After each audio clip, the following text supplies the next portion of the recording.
Welcome back here to Fox and Friends. President Obama and Supreme Court nominee Sonia Sotomayor agree that the word empathy is an important part of being a judge on the Supreme Court. But what exactly does that mean? Our next guest says it's code for liberal activism. In fact, here's what he said exactly. Empathy is the latest word for liberal activism, for treating the Constitution as malleable. Clay to be kneaded and molded in whatever form justices want. That was Karl Rove writing in the Wall Street Journal, and he is now our guest. Good morning, Karl. Good morning. How are you? I'm well. So you say that empathy is the new code word for liberal activism. Why isn't it just another word for, say, compassion? Well, look, judges are supposed to strictly interpret the Constitution and apply the law as written without regard to emotion. We don't want judges to be substituting as an empathetic person, somebody who understands your feelings. We don't want judges to be imposing and making decisions based on their feelings.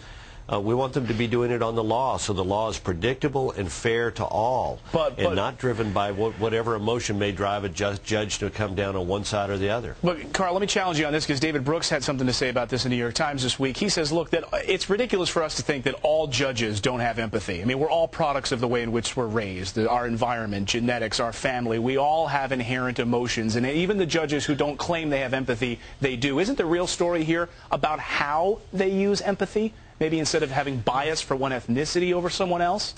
Well, and look, I'm not suggesting bias towards one ethnicity. I'm suggesting that to the greatest degree possible, a judge must restrain their emotions and apply the law.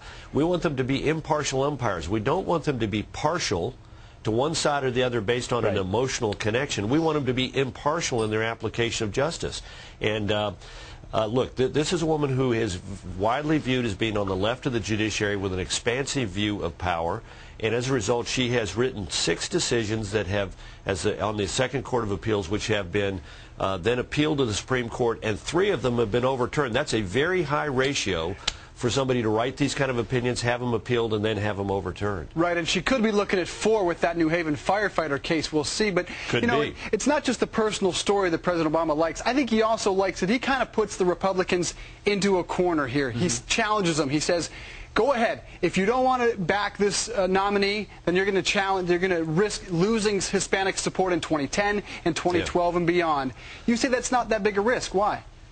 Well, I'd say 2 things. One is the Democrats would hammer and tong and Miguel Estrada, who has a wonderful life story of his own, came from Nicaragua, did not speak a word of English, became an American citizen, graduated from 2 of our most prestigious institutions, brilliant lawyer, served in government, served in private practice, and when he was nominated to the second highest court in the land, the Democrats, led by Senator Schumer of New York, went after him hammer and tong. In fact, in a hearing, Senator Schumer took anonymous criticism of Miguel Estrada, and then told Estrada, when he responded to that to the unnamed critics, told him that he was lying to him. I mean, this is a brutal, and the Democrats paid no political price for this. Now, the Republicans will, if they're not careful, simply because the media won't give it to them.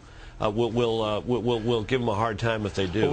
We'll be right back with Karl in just a few seconds. More on this and so much more with Karl Rove. Stand by. Including something Nancy Pelosi recently said. Well, stick around, Karl. We'll be right back.